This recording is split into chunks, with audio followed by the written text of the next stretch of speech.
नाजरीन आदाब, रोज न्यूज में आपका खैर मकदम है। मैं हूं SM मसूद अहमद। आइए देखते हैं आज की अहम खबरें। क्या नफरत का शोर फिर उठने वाला है?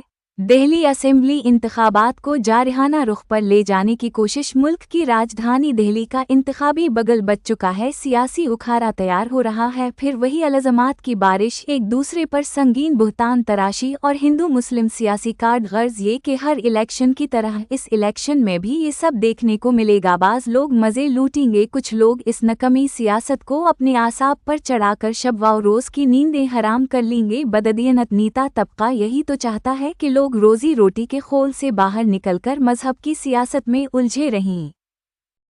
हालांकि सियासतदान अपने सियासी मफादात की खातिर नफरत अनगीजी का सहारा लेते हैं ताकि सियासी भूख को मटाया जा सके, लेकिन इस बात की इन्हें बिल्कुल भी परवाह नहीं होती कि समाज पर इसके क्या मज़रात पड़ेंगे। ये तो बस अपने सियासी मफादात की तकमील में मगन होते हैं और इधर हिंदू मुस्लिम मज़ाहिब में घमसान चलता रहता है। दिल्ली इलेक्शन में भी शायद यही सब होने वाला है, चूँकि मौजूदा नज़ारों से यही इशारे मिल रहे हैं। दिल्ली जहां भाजपा के लिए एक चैलेंज है, वहीं आप के लिए भी एक बड़ा चैलेंज है। लेकिन असल बात यह है कि आपके पास इलाकाई सतह का मजबूत चेहरा है जो भाजपा के पास मौजूद नहीं है।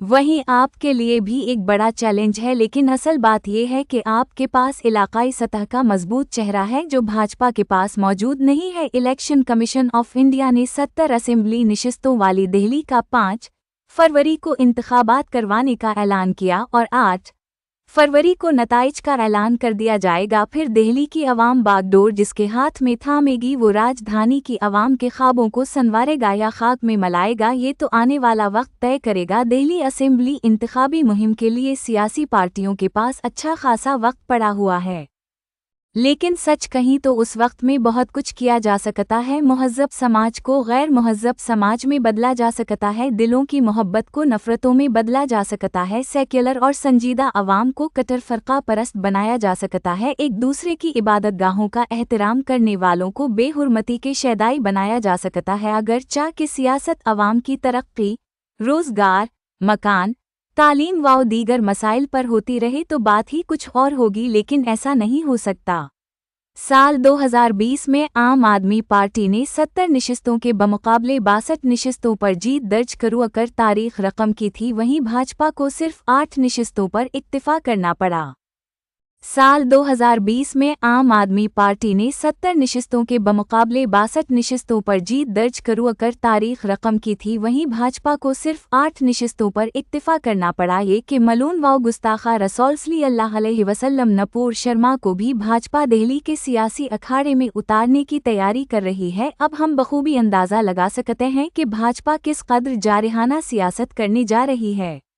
भाजपा के सियासी कायदीन को ये पता चल चुका है कि भाजपा में रहते हुए आगे बढ़ना है तो बेलगाम ज़बान का इस्तेमाल करते हुए बड़े बड़े ओहदों पर पहुंचा जा सकता है।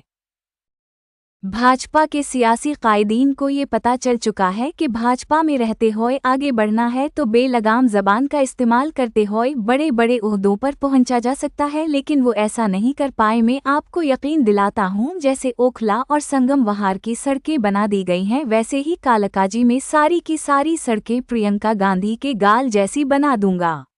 यकीनन ये एक इंतहाई हतक आमेज़ बयान है। चाहे कोई भी सियासतदान हो, इसको गैरशाइस्तगी की पस्ती तक इस कदर नहीं जाना चाहिए, लेकिन क्या करें, जिन्हें यही सब कहकर तो पानी पर तैरना है, वरना भाजपा इन्हें घास डालना तो दूर की बात है, नज़र भी नहीं डाल सकती। इसी के साथ आज की खबरें खत्म हुई। रोजाना की ताजा तरीन खबरों के लिए देखते रहिए रोज न्यूज। अब मुझे पूरी टीम के साथ दीजिए इजाजत। अल्लाह हाफिज।